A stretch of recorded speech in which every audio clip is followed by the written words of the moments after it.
నిమిషం ప్రార్థన చేసుకుందాం. ప్రతి ఒక్క నిమిషం ప్రార్థన చేద్దాం. పరిశుద్ధుడా, దయచేసి మా ప్రభా, ఈ దాక్షిణ్యం కలిగిన హస్తాల్లో మమ్మల్ని ఎత్తి పెట్టుకొని నడిపించి కృప వెంబడి కృపను మాకు అనుగ్రహిస్తున్న విధానాన్ని బట్టి స్తోత్రాలు ప్రభా. ఈ ఉదయకాల సమయంలో మీరు మాకు తోడై ఉండండి. అయినా మీరెన్నో విషయాల్లో మీరు మాకు సహాయకుడిగా ఉండి నడిపిస్తూ ఉన్న విధానాన్ని బట్టి స్తోత్రాలు ప్రభా. మా ఆశ్రయదుర్గమా, మమ్మల్ని బలపరిచి కరుణించే దేవానికి స్తుతులు. ఈ ఉదయకాల సమయంలో మా ప్రార్థనలు ఆలకించండి. దీనిలో మరణ ఆలకించి మీ కృపలో ఎత్తిపెట్టుకుని నడిపించు. కృపాక్షేమ సమృద్ధిని దయచేయండి. వీళ్ళు ప్రేమించి అర్పించిన కానుకలు కూడా దీవించి ఆశీర్వదించి ఈ పరిచర్యార్థమై ఆయన వినియోగించడానికి సహాయం దయచేయండి. విధేయతోడు నడిపించండి. ఈ బలాభివృద్ధిలో మమ్మల్ని ఎత్తిపెట్టుకుని నడిపించండి. యేసునామమున ప్రార్థిస్తున్నాము తండ్రి, ఆమేన్. చాలా భయంకరమైన పరిస్థితుల్లో మనం అందరం ఉంటాం. ఎలాంటి పరిస్థితులు అని అంటే చెప్పలేం కదా.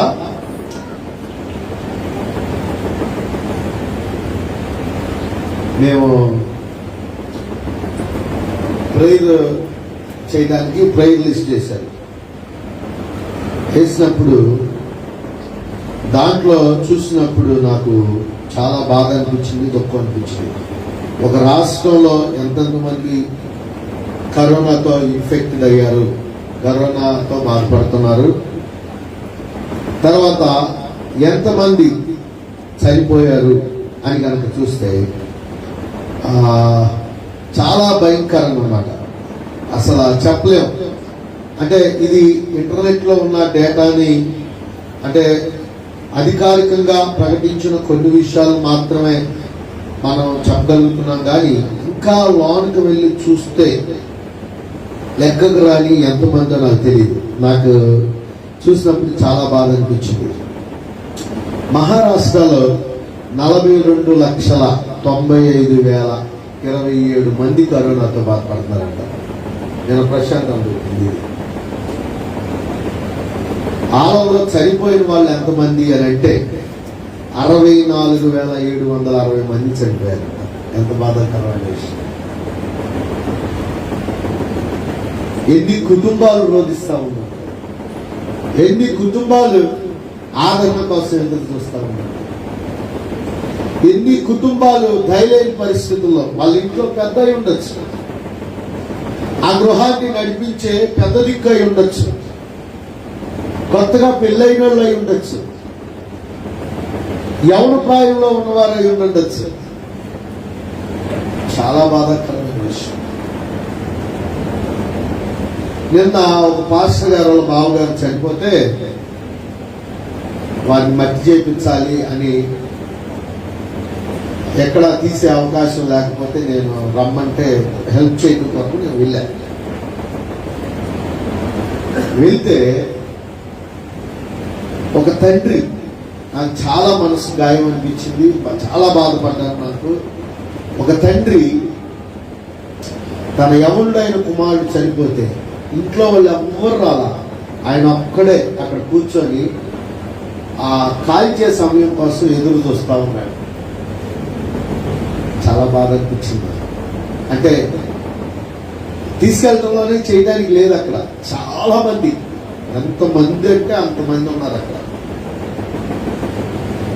ఆ ఒక్కడే ముసలాయన 30 సంవత్సరాలు పైచిలుకున్న ఆ కుర్రోడిని ఆ కట్ల మీద పెట్టి వీళ్ళు ఎప్పుడొచ్చి చేస్తారా అని ఎదురు చూస్తూ ఉన్నాడు. ఇంట్లో వాళ్ళు ఎవరిని తీసుకురాకుండా మనకు చాలా బాధ అనిపించింది. కన్నీళ్ళు కూడా లేవు ఇంకా అతని కంట్లో, అయిపోయాయి.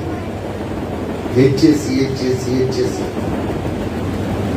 మనస్సును బండరాయి చేసుకొని ధైర్యంగా, దుఃఖంతో కూడిన ధైర్యం, తనను తానే ఇంకా ఓదార్చుకుంటూ అట్లా ఉన్నాడు. లాంటి పరిస్థితులు మన చుట్టూ ఉన్నాయి. దేవుని బిడ్డలారా, మన రాష్ట్రానికి వస్తే ఇవి యాక్యురేట్ గా ఉన్నాయని నేను చెప్పలేను. కానీ ఇవన్నీ మనకి ఇంటర్నెట్ లో దొరికిన ఆధారాలతో చెప్తున్నాను నేను. ఇవి ఆంధ్రప్రదేశ్ లో 10,33,000 మంది, 10,33,560 మంది కరోనాతో బాధపడితే చనిపోయిన వాళ్ళ సంఖ్య 7,685 మంది. అంటే ఎంతమంది చనిపోయారని అర్థం చేస్తారు. ఈ గవర్నమెంట్కి వచ్చిన లెక్కలు, గవర్నమెంట్ నోటిఫై చేసిన లెక్కలు ఇవన్నీ చెయ్యి. అసలు కరోనా వచ్చిందని తెలియకోకుండా చనిపోయిన వాళ్ళ సంఖ్య. నేను మిమ్మల్ని అందరినీ ప్రేమపూర్వకంగా హెచ్చరిస్తున్నాను. నువ్వు వెళ్ళి వాళ్ళకేదో చేయాలని నేను నిన్ను అభ్యర్థించట్లేదు, కానీ నీ ఇంట్లో కూర్చొని అలాంటి కుటుంబాల కొరకు ప్రార్థన చేయాల్సిన అవసరం, కన్నీరు కార్చాల్సిన అవసరం ఉంది. అందుకని నిన్న మన ఇక్కడ చదువుతున్న స్టూడెంట్స్ ఎవరైతే BTCP స్టూడెంట్స్ ఉన్నారో వాళ్ళందరితో చైన్ పేరు పెట్టాం. మార్నింగ్ 6 నుంచి మొన్న సాటర్డే మార్నింగ్ 6 నుంచి ఈరోజు ఉదయం 6 వరకు ప్రతి ఒక్కరూ ఒక్కొక్క గంట ఓన్లీ స్టూడెంట్స్ ద్వారా. మన సంఘం కూడా మరొక రోజు మనం ఏర్పాటు చేద్దాం. మార్నింగ్ నుంచి ఎర్లీ మార్నింగ్ 6 దాకా ప్రతి ఒక్కరూ ప్రార్థన చేస్తా ఉన్నాం. చైన్ మిస్ అవ్వకోకుండా ప్రతి ఒక్కరూ రోధిస్తున్నాం. మీరు కూడా రోధన చేయండి మీ గృహాల్లో, మీ ఇంట్లో. ఎందుకంటే దేశం పాడైపోయింది, దేశానికి స్వస్థత అవసరం. ఆ స్వస్థపరచగలిగిన వారు ఏకైక వ్యక్తి ఒకే ఒక్క ఆయన ఉన్నాడు. ఆయనే జీవం కలిగిన ఆయన మాత్రమే స్వస్థపరచగలడు. ఇలాంటి భయంకరమైన విపత్తులో మనం ఒప్పుకుందాం మన తప్పిదాలను, మన పాపాలను, మన దేశం యొక్క అవిధేయతను ఒప్పుకుందాం. మనం ఎంతో మంది సేవకులను చంపాం. మన దేశం ఎంతో మందిని అసాక్షులు చేసింది. మన దేశం దేవుని యొక్క వాక్యానికి ఎంతో విరుద్ధంగా ఉంది. చూడండి, ఎంతో భయంకరంగా ఉన్న దేశాలన్నీ కామైపోయింది. ఇప్పుడు కేవలం ఇండియా ఒక్కటేనంట. ఎంతో వ్యాక్సిన్ తయారు చేయడంలో మన దేశమే ముందుందంట. కానీ 1% కూడా వ్యాక్సినేషన్ అవ్వని దేశం కూడా మనదే ఉంటారు. వ్యాక్సిన్ తయారు చేయడంలో భారతదేశం ముందంజలో ఉంది, స్ట్రాటజిక్స్ ఇవన్నీ. కానీ ఒక వ్యక్తికి కూడా వ్యాక్సిన్ అందని పరిస్థితుల్లో కూడా భారతదేశం ఉంది. ప్రార్థన చేద్దాం.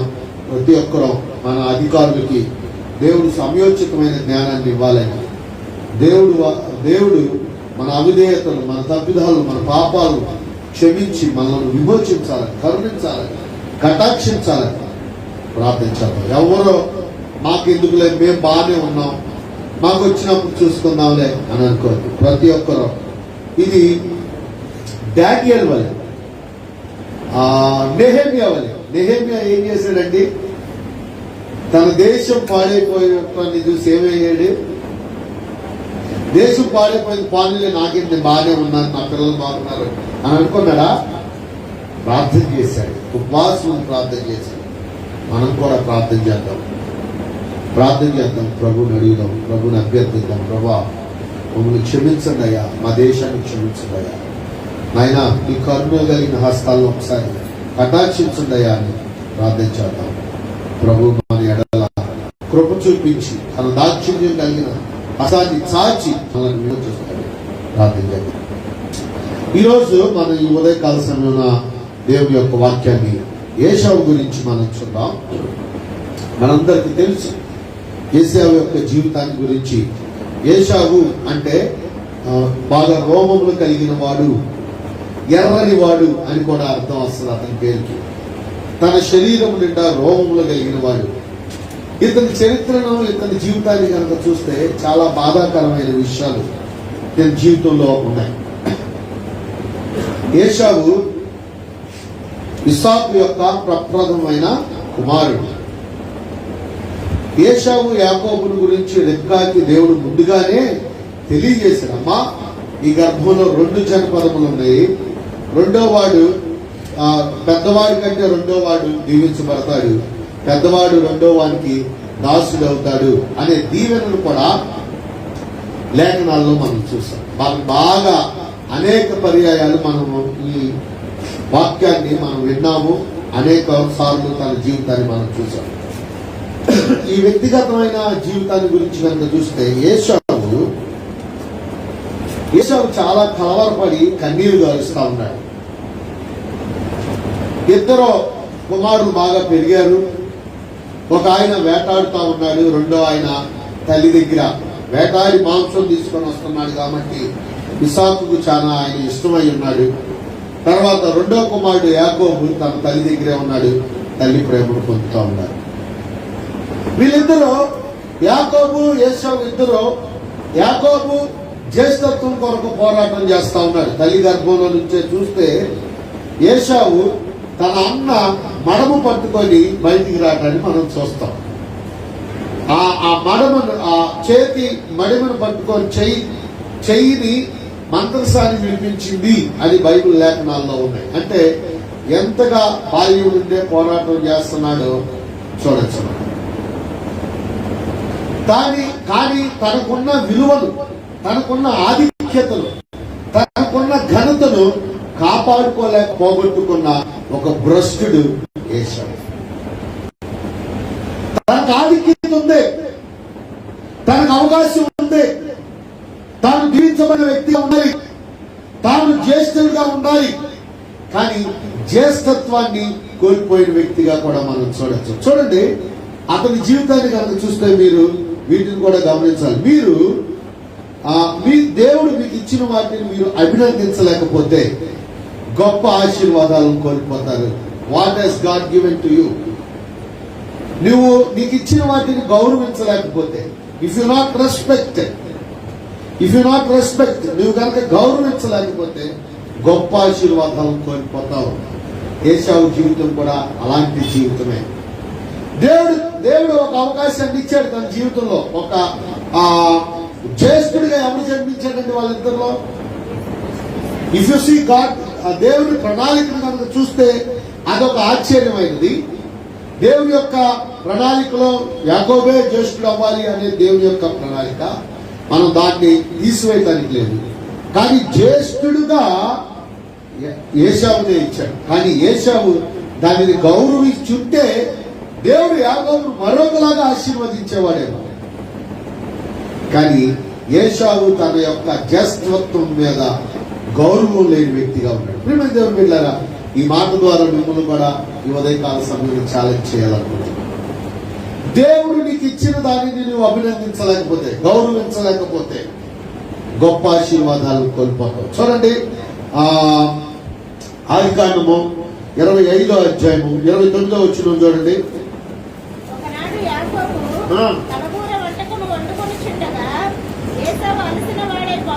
చూడండి, ఒకనాడు యాకోబు కలగూర వంట వండుకొనిచుండగా ఏశావు అలసిన వాడే పొలంలో నుండి వచ్చి, నేను అలసి ఉన్నాను, ఆ ఎర్రగా ఉన్న దానిలో కొంచెం దయచేసి నాకు పెట్టమని అడిగాను. అందుచేత అందుకు యాకోబు,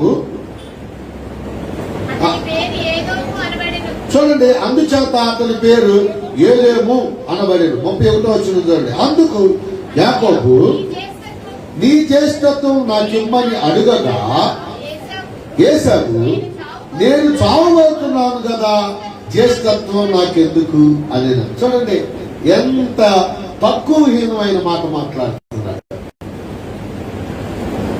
జ్యేష్ఠత్వాన్ని దేవుడు ఇచ్చాడు యాకోబుకి, ఏశావుకి.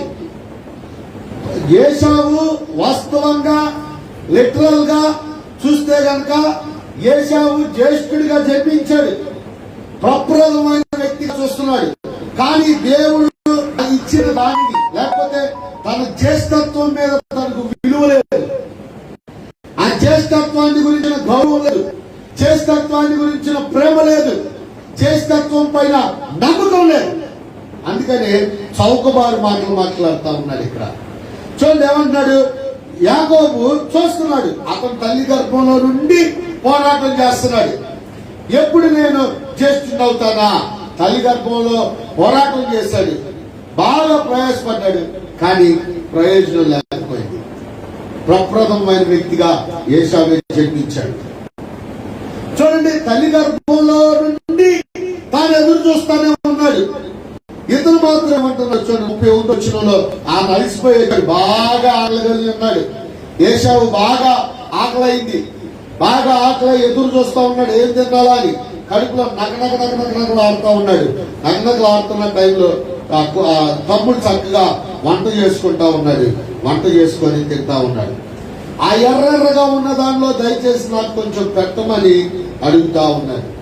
ఎర్రగా ఉన్న దాంట్లో కొంచెం నాకు పెట్టయ్యా అని అడుగుతా ఉన్నాడు. అడుగుతుంటే అతనేమంటున్నాడంటే, యాకోబు నీ జ్యేష్ఠత్వమును నాకు ఇమ్మని అడగగా.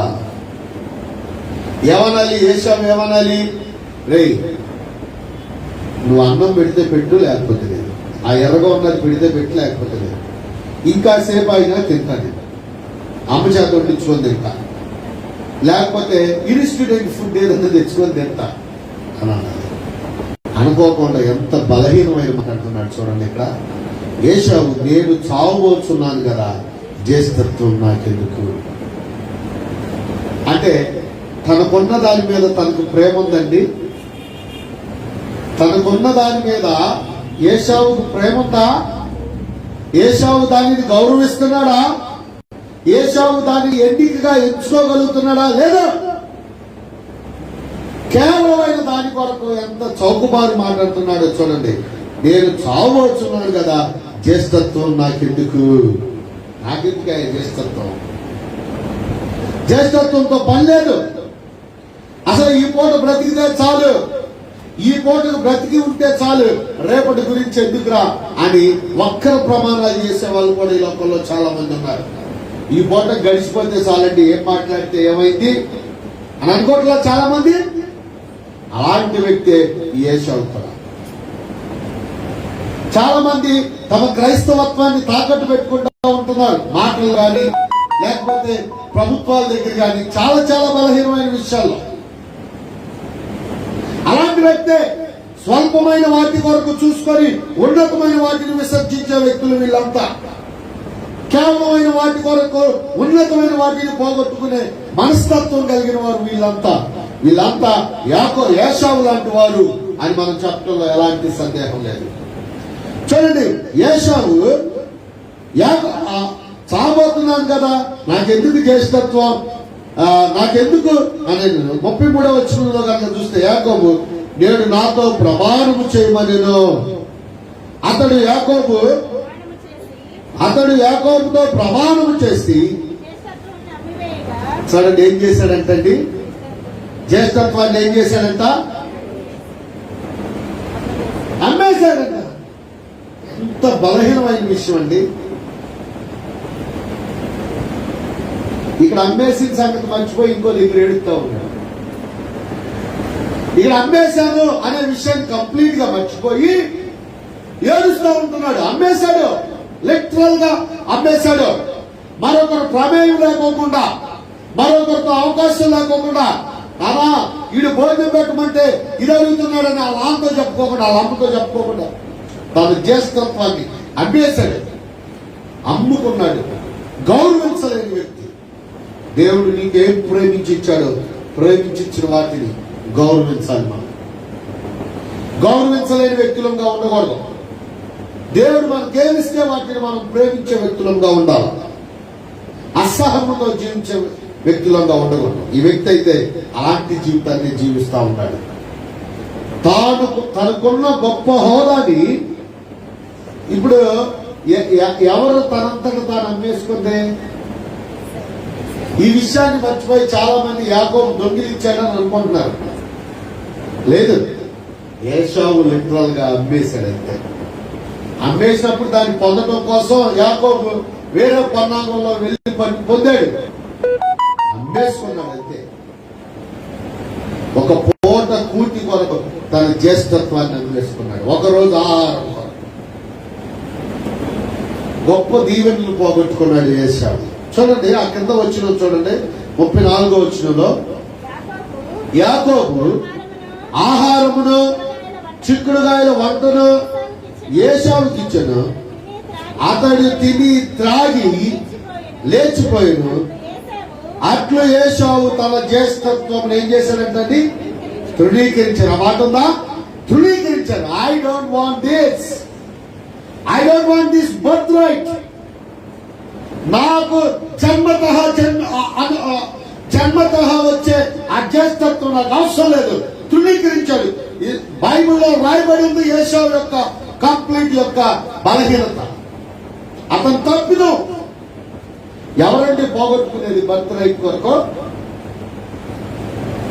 తన జ్యేష్ఠత్వాన్ని కంప్లీట్ గా తనంతట తానే వదిలిపెట్టేశాడు. నాకు అవసరం లేదు అని చెప్పాడు.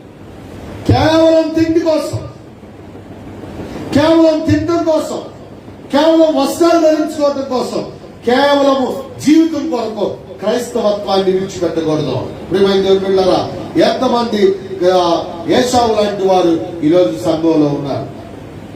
ఎంతమంది ఏశావు లాంటి మనస్తత్వం కలిగిన వారు సమాజంలో క్రైస్తవ జీవితంలో కనబడతా ఉంటున్నారు? దేవుని బిడ్డలారా, అలా జీవించడానికి వీల్లేదు. ఏశావు వంటి జీవితాన్ని జీవించడానికి వీల్లేదు. ఏశావు లాగా తృణీకరించే వారిగా ఉండకూడదు. నెంబర్ 1, మీరు మీరు మీరు కలిగి ఉన్న వాటిని గౌరవించాలి. గౌరవించలేకపోతే గొప్ప ఆశీర్వాదాలు కోల్పోతారు. తృణీకరించుకున్నాడు. He lost his birthright. ఆయన తన జ్యేష్ఠత్వాన్ని ఏమైపోయాడండి? కోల్పోయాడు. ఇప్పుడు మనం ఏశావును దొంగనాలా, యాకోబును దొంగనాలా అనకూడదా? తన చేతితో తాను అమ్మేసుకున్నాక ఇంకెలా అవుతాడండి? కానీ యాకోబు అయితే ఇష్టంగా వండుకున్నాడు, ప్రేమగా వండుకున్నాడు, చక్కగా ఆహారాన్ని ముందు పెట్టుకున్నాడు, శ్రేష్టమైన వాటిని వండుకొని పెట్టుకొని తిని అబ్బా ఈరోజు జాయింట్ నేను చక్కగా సంతోషించాలనుకున్నాడు. అంటే ఏశావు అడగటంలోనే తిండి కంటే తిండి ప్రాముఖ్యం కాదు, జ్యేష్ఠత్వమే ప్రాముఖ్యం అనుకొని అమ్మేశాడు. ఇది ఇచ్చేశాడు. ఇదే నువ్వు నాకు అవసరం లేదు, ఐ డోంట్ వాంట్ దిస్, తినేసాడు. నువ్వు మొత్తం ఇచ్చేసాడు. కొంచెం తినరా నువ్వు కూడా, నాకు అవసరం లేదురా, నాకు కావాల్సింది పొందేశాను, ఇంకా అవసరం లేదు. ఈ పూట తినకపోతే సాయంత్రం తింటారు, రేపు తింటా, అవసరం లేదు, తీసేసుకో. గౌరవించలేని వ్యక్తి, తనకిచ్చిన దానిని ప్రేమించలేని వ్యక్తి, తనకు ఇవ్వబడిన వాటిని సన్మానించలేని వ్యక్తి. ప్రియమైన దేవుని బిడ్డలారా, ఈ ఉదయకాల సమయంలో నేను నిన్ను సూటిగా ప్రశ్నించాలనుకుంటున్నా. God has given the salvation to you. క్రీస్తు నీకు రక్షణనిచ్చాడు. ఆ రక్షణ కలిగిన జీవితంలో దానిని ప్రశంసిస్తూ జీవిస్తున్న వ్యక్తిగా ఉంటున్నావా? దాన్ని గౌరవిస్తూ జీవిస్తున్న వ్యక్తిగా ఉంటున్నావా? దానిని ప్రేమిస్తూ జీవిస్తున్న వ్యక్తిగా ఉంటున్నావా? నా పాపముల కొరకై క్రీస్తు కలవరిలో తన అమూల్యమైన రక్తాన్ని కార్చి నాకు ఇచ్చాడు. ఈ రక్షణను నేను గౌరవించాలి, సన్మానించాలి, ప్రేమించాలి. నాకు ఇవ్వబడిన రక్షణను నేను గౌరవించాలి అనే జీవితంలో జీవిస్తున్నావా? ఏశావు వలె ఆ రక్షణను తృణీకరించే జీవితం జీవిస్తున్నావా? ఎలా జీవిస్తున్నావు? ఏ రకమైన జీవితాన్ని జీవిస్తున్నావు నీవు? ప్రియమైన దేవుని బిడ్డలారా, నీవు తృణీకరించినాక కావాలి యు నెవర్ గెట్ ఇట్. ఇంకా పొందలేవు. భగవాన్ నువ్వు అనుకోవచ్చు, నేను ఎలాగైనా దీన్ని మరలా తిరిగి పొందాలి. ఇంకా ఏశావు తన జీవితంలో పొందలేకపోయాడు. చూడండి, రెండవ పాయింట్ గా చూస్తే ఏశావు గురించి ఒక 3 పాయింట్లు నేను రాసుకున్నాను. ఇదంతా మనకు తెలిసిన జీవితమే. ఇతని గురించి మనం అనేక సార్లు చదువుతాం. మై సెకండ్ పాయింట్ ఏంటంటే, చిన్న ఎంపికలు తీవ్రమైన ప్రాణాలను కలిగేస్తాయి. చిన్న ఎంపిక, చిన్న నిర్ణయమే తీవ్రమైన సంక్షోభాన్ని గురి చేస్తాయి. నువ్వు తీసుకునే చిన్న నిర్ణయమే అయి ఉండొచ్చు, ఆ నిర్ణయము నీకు బహు దుఃఖాన్ని కలిగేస్తాయి. చూడండి, 27వ అధ్యాయంలోనికి రండి. అదే విధంగా జెనసిస్ ఆదికాండము 27వ అధ్యాయంలోనికి రండి. 27వ అధ్యాయము 38వ వచనం చూడండి. ఏశావు, నా తండ్రి, నీ వద్ద ఒక్క దీవెనైనా ఉన్నదా? నా తండ్రి నన్ను కూడా దీవించమని తన తండ్రితో చెప్పి ఏశావు ఎలుగెత్తి ఏడవగా ఏం చేస్తున్నాడంటండి? ఏడుస్తున్నాడంట. అమ్మేసిన సంగతి గుర్తులేదా? అమ్మేసిన సంగతి గుర్తులేదా? అమ్ముకున్నాడు అనే విషయం గుర్తులేదా? చాలా మంది ఈ రోజుల్లో ఈ విషయాన్ని ఇచ్చేస్తా ఉంటారు. చాలా మంది ఏం చేస్తారంటే స్థలం తక్కువ రేట్లలోనే అమ్మేసుకుంటారు. అవి పెరిగి బాగా పెద్ద అయిపోతాయి. పెద్ద అయినాక ఏడుస్తూ ఉంటారు. అదే అన్నోళ్ళకి ఇచ్చారనుకోండి, అన్నోళ్ళకి తమ్ములకి అమ్మేసుకున్నారు అనుకోండి, మాయోపాయాలు పొందుతూ ఉంటారు. ఏమని, ఇప్పుడు ఎట్టగొట్ట రేట్లు పెరిగింది, కొట్టుకేద్దాము, అది చేద్దాం, ఇది చేద్దాం అనా? అది అవదో. అమ్మేశాము అనే సంగతిని మర్చిపోయి ఏం చేస్తున్నాడంటండి, ఏడుస్తున్నాడంట, కళ్ళం నీళ్ళు పెడుతున్నాడు. మీరు మొదటి వచనంలో నుంచి కనుక చూస్తే 27వ అధ్యాయంలో కనుక చూస్తే తాను ఇదైపోయిన విషయాన్ని మనం అర్థం చేసుకోవచ్చు. ఏశావు, నా తండ్రి నీ యొద్ద ఒక్క దీవెనైనా ఉన్నదా? నా తండ్రి నన్ను కూడా దీవించమని తండ్రితో చెప్పి ఏశావు ఎలుగెత్తి ఏడవగా తండ్రి అయిన ఇస్సాకు ఈ విధంగా దీవిస్తున్నాడు, ఏడుస్తున్నాడు. ఒక్కటైనా ఇవ్వయ్యా, ఒక్కటైనా ఇవ్వు ప్రభువా, ఒక్కసారైనా దీవించయ్యా, ఒక్కసారైనా కరుకరించయ్యా, ఒక్కసారైనా బ్లెస్ చేయయ్యా. ఎలా బ్లెస్ చేస్తారండి? పోగొట్టుకున్నాక, అమ్మేసుకున్నాక ఏ విధంగా ఇవ్వగలడు దీవెన? అమ్మేసుకున్నాక నువ్వు ఏ రకంగా దీవించబడగలవు? నీవు తృణీకరించేసావన్న సంగతి నీకు జ్ఞాపకం లేదా? చాలా మంది అవకాశాలను ఇచ్చిన అవకాశాలను తృణీకరించుకుంటూ ఉన్నారు. ప్రేమ దేవుని బిడ్డలారా, ఎంతమంది తృణీకరించుకుంటున్నారు? రక్షణను తృణీకరిస్తా ఉన్నారు. దేవుడు అవకాశం ఇస్తే ఇచ్చిన అవకాశాన్ని తృణీకరించుకుంటున్నారు. ఏడుస్తున్నాడంట ఏశావు, ఎలుగెత్తి ఏడుస్తున్నాడంట. ఇందాక అమ్మాయి చెప్పాడు, ఎలుగెత్తి ఏడవగా. ఎక్కడి నుంచి వస్తుంది ఎలుగెత్తి ఏడిస్తే? చూడండి ఎలాంటి దీవెని ఇతను పొందుతున్నాడు. చూడండి, అమ్మేసుకొని ఎలాంటి దీవెని పొందుతున్నాడు చూడండి. 39వ వచనం చూడండి. నీ నివాసము భూసారము లేకయు పైనుండు ఆకాశపు మంచు లేకయు నుండును. నీవు నీ కత్తి చేత బ్రతుకునువు, నీ సహోదరునికి దాసుడగుదువు. నీవు తిరుగులాడుచుండగా నీ మెడ మీద నుండి అతని కాడి విరిచివేయుదువు అని అతనికి ఉత్తరం ఇచ్చును. 41 చూడండి. చూడండి, పగబట్టుకుంటే ఏం ప్రయోజనం? అమ్మేశాడనే విషయాన్ని మర్చిపోయి అతనికి వచ్చిన దీవెనలు చూడండి. ఆశీర్వాదాలకు బదులు శాపాలు వచ్చినాయి. ఆశీర్వదించబడవలసిన వ్యక్తి, ప్రప్రథముడుగా జీవించవలసిన వ్యక్తి, ప్రారంభికుడుగా తన కుటుంబంలో పెద్దగా ఉన్నతమైన హోదాలో జీవించాల్సిన వ్యక్తి పోగొట్టుకున్నాడు, అమ్మేసుకున్నాడు. ఇప్పుడు యాకోబు మోసగాడా? పోగొట్టుకున్నవాడు భ్రష్టుడా? పోగొట్టుకున్నవాడు భ్రష్టుడు. అమ్మేసుకున్నాడు, తృణీకరించాడు అనే మాటను మనం చూడొచ్చు. అందుకనే హెబ్రీయులకు రాసిన పత్రికలో ఈ మాట రాయబడుతూ ఉంది. హెబ్రీయులకు రాసిన పత్రిక 12వ అధ్యాయం 16వ వచనంలో కనుక చూస్తే చూడండి, ఒక పూట కూటి కొరకై తన జ్యేష్ఠత్వపు హక్కును అమ్మివేసిన ఏశావు వంటి భ్రష్టుడైనను వ్యభిచారి అయినను ఉండునేమో అని జాగ్రత్తగా, అయ్యా ఈ దినము బ్రతుకు కోసం ఉన్నతమైన జీవితాన్ని విడిచిపెట్టే భ్రష్టులు ఎవరైనా ఉన్నారేమో చూసుకో. అలాంటి ప్రశ్నలు ఎవరైనా ఉన్నారేమో చూడండి. ఇక్కడ వ్యభిచారి అనే మాటను కూడా మెన్షన్ చేశాడు. క్షణిక ఆవేశం కొరకు ఉన్నతమైన జీవితాలను విడిచిపెట్టే వ్యక్తులు ఎవరైనా ఉన్నారేమో చూడండి. కొంతమంది యువకులంతా కలిసి గోవాకి వెళ్ళారంట. గోవాకి వెళ్ళి ఒక స్త్రీతో వ్యభిచారం చేశారంట, పాపం చేశారంట. పాపం చేస్తే ఆ అమ్మాయి వెళ్ళిపోతూ అద్దం మీద ఒక మాట రాసిందంట. ఇలా లేకపోక ముందే ఆ అమ్మాయి బయటకు వెళ్ళిపోయిందంట. వెళ్ళిపోతూ అద్దం మీద రాసిందంట, welcome to AIDS family, welcome to AIDS family అని రాసి వెళ్ళిపోయిందంట. ఏమైపోయారు? ఆ రాత్రి ఆ క్షణిక ఆవేశంలో వాళ్ళంతా హెచ్ఐవికి గురైపోయారు. ఎంత భయంకరమైన విషయం అండి. తర్వాత ఏడుస్తున్నారు, అయ్యో అని. తర్వాత వినిపిస్తున్నారు, కన్నీరు కారుస్తున్నారు. బాదుకుంటున్నారు, నెత్తిని నేలకేసి కొట్టుకున్నారు. ఎక్కడి నుంచి వస్తుంది? నువ్వు అమ్మేసుకున్నావు అన్న విషయం, నువ్వు తప్పు చేసేసావన్న విషయం, నువ్వు చేయదలుచుకున్న విషయం మర్చిపోతే ఎట్లా?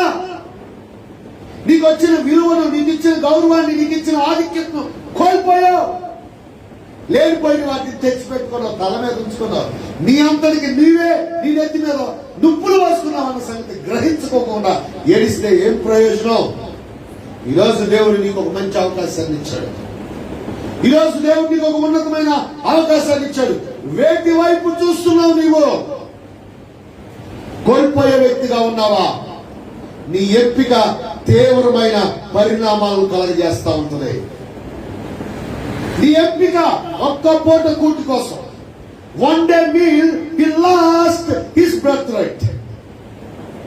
ఒక పాపము యవనస్తుల జీవితంలో వారి జీవిత కాలం అంతయు రోగాలను కలగజేసింది. నీ అపరాధము, నీ యొక్క తప్పిదము, నీ తప్పుడు నడక వల్ల నీ జీవితంలో క్షోభ సంభవిస్తుంది. What you are choosing? ఏది నిర్ణయించుకోగలుగుతున్నావు? ఏశావు లాంటి జీవితమా? ఏశావు భ్రష్టుడు అనే మాట రాయబడుతుంది ఇక్కడ బైబిల్లో కనుక చూస్తే. ఏశావు వంటి భ్రష్టుడైనను వ్యభిచారి అయినను ఉండునేమో అని జాగ్రత్తగా. అలాంటి వ్యక్తి మీలో ఉన్నారేమో. ఈ ఒక్క రోజు వరకు మేము క్రైస్తవ కాలం చెప్పే జీవితంలో జీవిస్తున్నారేమో. క్షణిక జీవితం కోసం మీ యొక్క విశ్వాసాన్ని పక్కన పెట్టి మీ రక్షణ సంబంధమైన జీవితాన్ని జీవించుకోకుండా లోకస్తులుగా బ్రతుకుతున్నారే. పర్లేదులే, ఈ ఒక్క పూటకి ఏం కాదులే. ఏశావుకి ఏం కాల? ఉన్నతమైన వాటిని కోల్పోయారు. చూడండి, నెంబర్ 1, ద ఫస్ట్ పాయింట్ కనుక చూస్తే, మీకు వచ్చిన ఉన్నతమైన వాటిని అభినందించలేకపోతే, లేకపోతే గౌరవించలేకపోతే ఏం కోల్పోతారు? ఆశీర్వాదాలను కోల్పోతారు. మీకు ఇచ్చిన వాటిని మీరు గౌరవించలేకపోతే ఆశీర్వాదాలను కోల్పోతారు.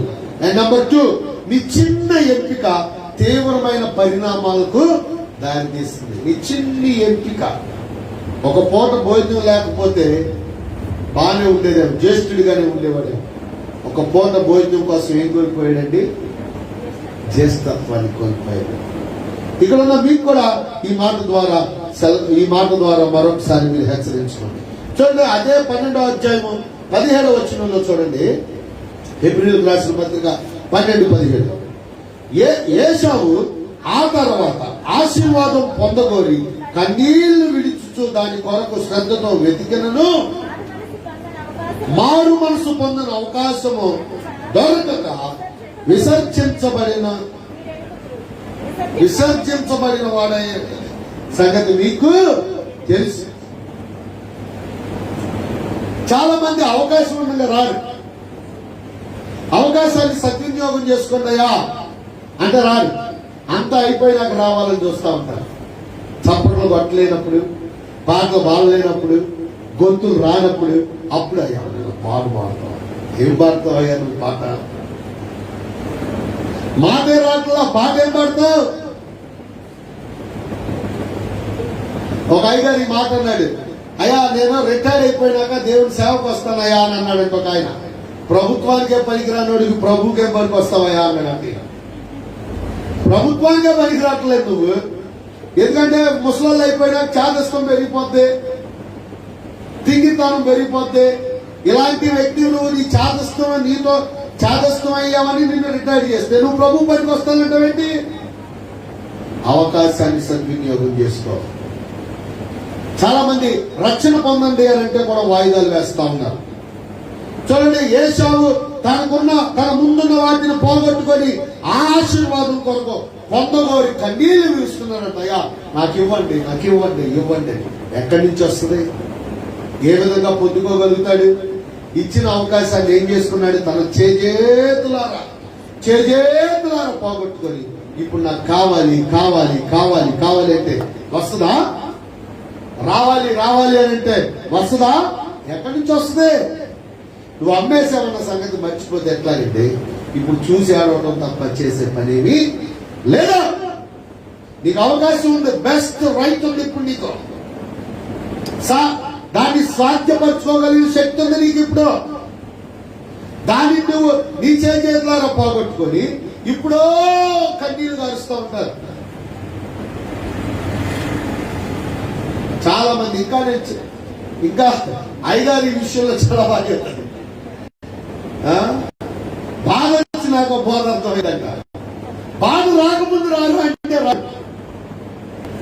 బాధ రాకముందు రెండురా ప్రభు దగ్గర కంటే ఒక్కడు రాడు. బాధ వచ్చినాక పరీక్షలు ముందుంది చదవడంటే చదవడం, పరీక్ష వచ్చినాక ఒక కంగారు పడతా ఉంటాడు. ముందుగా అవకాశం ఉందిగమ్మా, అవకాశాన్ని సద్వినియోగం చేసుకోలేవా? ముందుగా ఉన్న అవకాశాన్ని ఎందుకు సద్వినియోగం చేసుకోలేకపోతున్నావు? చూడండి, ఇక్కడ ఏశావు లాంటి జీవితం నీది నాది అవ్వకూడదు. నీ చిన్న ఎంపిక తీవ్రమైన పరిణామాలకు దారితీస్తా ఉంటుంది. ఒక ఎవరు ఫోన్ చేసి ఇలా అడుగుతుందంట, అయ్యా నేను చిన్న తప్పిదాన్ని చేశాను, so now I am carrying, నేను ఆ పాపను మోస్తున్నా, నేనేం చెయ్యాలయ్యా? అమ్మా అది చేయనప్పుడే, అది చేసేటప్పుడే నువ్వు ఆలోచించుకోవాలి. అది చేసేటప్పుడే నువ్వు ఆలోచించుకోవాలి. చాలా మంది ఏం చేస్తారు తెలిసి, పాపం చేయటం, పాపని విసలుగా చేయటం, తద్వారా ఆ ఫలాన్ని తీసుకొని చట్టూపరిస్తూ చాలా మంది ఇది చేస్తారు. అది చేయనప్పుడే నువ్వు ఆలోచించుకోవాలి. అయ్యో ఈ జీవితం నాకు వద్దు, ఇది తప్పు. ఆ క్షణం నీ ఎంపిక తీవ్రమైన పరిణామాలకు దారితీస్తుందని గ్రహించలేకపోయావా? గ్రహించలేని జీవితం జీవిస్తున్నావా? తర్వాత బాధ వచ్చినాక ఎందుకు ఏడుస్తావు, ఎందుకు రోదన చేస్తావు? నీవు ఆశించిందే కదా, నువ్వు కోరుకుందే కదా, నువ్వు కావాలనుకుందే కదా, నేను పొందాలనుకున్నదే కదా. నువ్వు కావాలని కోరి ఏరి ఎన్నుకున్న తర్వాత ఎందుకు బాధపడతావు నాకు అర్థం కాదు. అమ్మేసుకున్నాడన్న విషయాన్ని మర్చిపోయి మనోడు ఏం చేస్తున్నాడండి? కన్నీళ్లు గరుస్తా ఉన్నాడు. ఏడిస్తే మాత్రం వస్తుందా? అమ్ముకున్నాక ఏడిస్తే మాత్రం తిరిగి పొందుకోగలుగుతాడా? పొందుకోలేదు. చూడండి, మై థర్డ్ పాయింట్ ఏశావు జీవితాన్ని గురించి కనుక చూస్తే, తప్పుడు కారణాల వల్ల, తప్పుడు మార్గాలలో సరైన విషయాలు పట్టుకోవటం సులభం. చూడండి, తప్పుడు కారణాల వల్ల, తప్పుడు మార్గాల్లో నడిస్తే సరైన విషయాలు పట్టుకోవటం సులభం కాదు. తప్పుడు కారణాల్లో జీవిస్తే సులువైన విషయాలు మనం పట్టుకోలేం. ఇంకా రావాలన్నా రాదు, పొందాలన్నా పొందలేం, చెందాలన్నా చెందలేం. నీవు తప్పులో జీవించేస్తా ఉన్నావు, తప్పులో బ్రతికేస్తా ఉన్నావు. చూడండి, ఆశీర్వాదానికి బదులు దాన్ని ఏం తెచ్చుకున్నాడంటండి? శాపాన్ని తెచ్చుకున్నాడు. అతడు ఎదేమీయుల సంతతికి అతడు ప్రాముఖ్యమైన వ్యక్తి అయిపోయాడు. ఎదేమీయుల సంతతిలో అతని ఎదేమీలే. ఇంకో విషయం కనుక చూస్తే, ఎదేమీలు మీరు ఉపధ్య గ్రంథాన్ని కనుక చదివితే 8వ వచనం ఎన్ని అధ్యాయాలు ఉంటాయమ్మా శ్రీజ? ఒకటే ఉంటుంది, ఒకే అధ్యాయం ఉంటుంది. 8వ వచనం 9వ వచనం కనుక చూస్తే, ఈ ఎదమీలే ఎవరో ఈ ఏశావు సంతతే యాకోబు మీద ద్వేషపడతా ఉంటుంది. అరే మా తాతను మోసం చేసి, మా తాత అయిన ఏశావును మోసం చేసి యాకోబు ఆశీర్వాదాలను దొంగిలించాడంట, అమ్మేసుకున్నాడన్న సంగతి తాళపడ గ్రహించారు. పోగొట్టుకున్న తర్వాత కావాలంటే రాదమ్మా. ఆరోగ్యం ఉండగా దాన్ని కోల్పోవాలనే ప్రయత్నం చేయొద్దు. చూడండి, ఆరోగ్యంగా ఉండగా ఏం చేస్తున్నారు చాలా మంది కుర్రాళ్ళు? ఇష్టానుసారంగా తాగటం, తిరగటం. నేను నిన్న అటు నుంచి వస్తా ఉంటే ఒక బోర్డు చూశాను, నాకు చాలా బాధ అనిపించింది. మట్టా రవి, పెద్ద వయసు కాదు అతను. మట్టా రవి అంటే బహుశా మా అన్నింటి ఉంటాడు, కొంచెం పెద్దోడేమో. చాలా బాధ అనిపిస్తుంది లోకం చూస్తుంది. నీ ఎంపిక తీవ్రమైన పరిణామాలకు దారితీస్తూ ఉంటుంది. ఎలకోకుండా ఉంటే బాగుండేదేమో, చేయకోకుండా ఉంటే బాగుండేదేమో, అనుకోకుండా ఉంటే బాగుండేదేమో. ఇక బాగుండేదేమో లేవు, బాధలే గుర్తుపెట్టుకో. ఉన్నప్పుడే సద్వినియోగం చేసుకో. ఏశావు తన చేతిలో ఉన్నప్పుడు దాని విలువ తెలియలేకపోయింది. పోగొట్టుకున్నాక ఏం చేస్తున్నాడండి? కన్నీళ్లు గారుస్తున్నాడు, ఏడుస్తున్నాడు, కావాలని అభ్యర్థిస్తున్నాడు. ఎక్కడి నుంచి వస్తే ఆ చేతుల్లో అమ్మేసుకున్నాడు కదా. కనుక నీ చేతిలో ఉండగానే నీవు దానిని గ్రహించు. రక్షణ నీ ఇంటి వాకిటలు ఉండగానే గుర్తించు. యవనస్తులా, దేవుడు నిన్ను ప్రేరేపిస్తుందానే ఆయన ప్రేరణకు నువ్వు తలగ్గు. నిన్ను దర్శిస్తున్న సమయంలోనే నీవు ఆయన మాటకు లోబడు. ఇంత గొప్ప రక్షణను నీవు నిర్లక్ష్యం చేయొద్దు. నీకు ఇచ్చిన గొప్ప రక్షణను, ఆ విలువైన రక్షణను యేసు క్రీస్తు వారు తన అమూల్యమైన రక్తాన్ని చెల్లించి పెనాల్టీగా శిలువ మీద పాప పరిహారార్థమైన బలిగా ఆయన బలిగా ఆ రక్షణ ఇచ్చాడు. కనుక ఆ రక్షణ ఇచ్చిన రక్షణను కూడా రక్షింపబడిన మీరు కూడా ఈ రక్షణను సులువుగా, తేలిగ్గా, తక్కువగా చూడొద్దు. క్రైస్తవ జీవితం కలిగిన జీవితం ఏశావు వంటి భ్రష్టులుగా మారొద్దు. భ్రష్టుడైపోయాడు ఏశావు. తన కుటుంబం మీద ఆశీర్వాదాలు లేవు. అంత కష్టాలే. ఎంత గొప్ప కష్టం అండి. నీ నివాసము భూసారము లేక భూమిని పండవో. చూడండి, ఆ పై నుండి ఆకాశం నుండి మంచు లేక నుండి మంచు పడదు. మంచు లేకపోతే పంటలు పండవు. నీ చేతి కత్తి చేత నువ్వు బ్రతుకులు. ఎప్పుడు పొర్చులు మారి జీవితం, ఎప్పుడు తగాదాలే, ఎప్పుడు గొడవలే, ఎప్పుడు కలహాలే, ఎప్పుడు కష్టాలే. ఆశీర్వాదానికి పోయి ఏం తెచ్చుకున్నాడండి? శాపాన్ని తీసుకున్నాడు. తన చేతిలో ఉన్నప్పుడు తను పొందాల్సింది.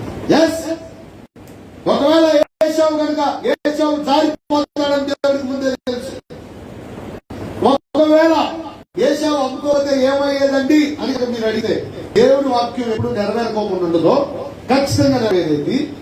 ఏశావు ఖచ్చితంగా భ్రష్టుడు అవ్వాలని వాక్యం చెప్తుందంటే దేవుడు ముందుగానే చెప్పాడంటే అది జరిగిపోతుంది. ఎందుకంటే దేవుడికి ముందుగానే తెలుసు మన జీవితాలు, ముందుగానే ఎదిగిన వాళ్ళు. ఒకవేళ అమ్ముకోలేదనుకోండి, ఏమై ఉండేది అని కనుక అడిగితే ఖచ్చితంగా యాకోబు ఆశీర్వదించబడేవాడు. ఏశావు తన జ్యేష్ఠత్వాన్ని కోల్పోయేవాడు. ఖచ్చితంగా ఏశావు యాకోబుకి దాసయ్య ఉండేవాడు. కానీ ఏశావు మాత్రం జ్యేష్ఠత్వాన్ని కోల్పోయేవాడు కాదు. అమ్ముకుంటాడని దేవుడికి తెలుసు. అమ్ముకున్నాడు కూడా. అమ్ముకున్నాక కన్నీళ్లు విడిస్తాడు. అవకాశం ఉండగానే నీ జీవితాన్ని చక్కదిద్దుకో. పోయిన తరుణం మళ్ళా రాదు. పోయినాక మళ్ళా రావాలి అంటే రాదు నీ జీవితానికి. అందాలి అంటే మరలా అందదు నీకు. కలగజేసుకోవాలంటే మరలా రాదు నీకు. ఇది మంచి తరుణం. Choose the best. తన జ్యేష్ఠత్వాన్ని నమ్ముకున్నాడు, బర్త్ రైట్ నమ్ముకున్నాడు. నువ్వు దేన్ని నమ్ముకుంటున్నావు ఈ ఉదయకాల సమయంలో? తన జన్మ హక్కుని పోగొట్టుకొని భ్రష్టుడైపోయాడు ఏశావు. నువ్వు దేన్ని నమ్ముకుంటున్నావు? దేన్ని నమ్ముకుంటూ జీవిస్తున్నావు? అలవంచండి, ప్రార్థన చేద్దాం. ఒక్క నిమిషం ప్రభు నీ మధ్యలో పెట్టిన వాటిని తలంచు. ప్రభా, నన్ను క్షమించయ్యా అని ప్రార్థపడు. ప్రభా, నేను దేనిని పోగొట్టుకుంటున్నాను ఈ ఉదయ సమయం. పోగొట్టుకున్న తర్వాత నాయన కన్నీరు విడిచిన, నాయన ఎంతగా ప్రలాపించిన దాన్ని నేను తిరిగి పొందలేనయ్యా. నాయన ఏశావు దాని కొరకు ప్రయాసపడుతున్నాడు కానీ తిరిగి పొందలేకపోతున్నాడు. ప్రభా, కృప చూపించండి నాయన, కరుణించండి ప్రభా. అవకాశం ఉండగానే దాని విలువను ఎరిగి జీవించే వారుగా ఉండిలాంటి సహాయం దయచేయ. పోగొట్టుకున్నాక తిరిగి రాదు. పోగొట్టుకున్నాక తిరిగి రాదు. ప్రార్థన చేద్దాం.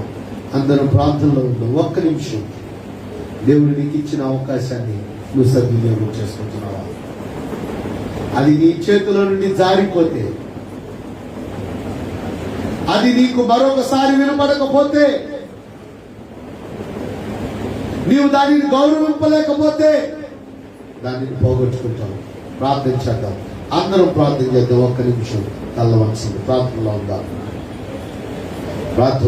ప్రతి ఒక్కరూ ప్రార్థించేద్దాం. ప్రభువా, మమ్మల్ని క్షమించండి.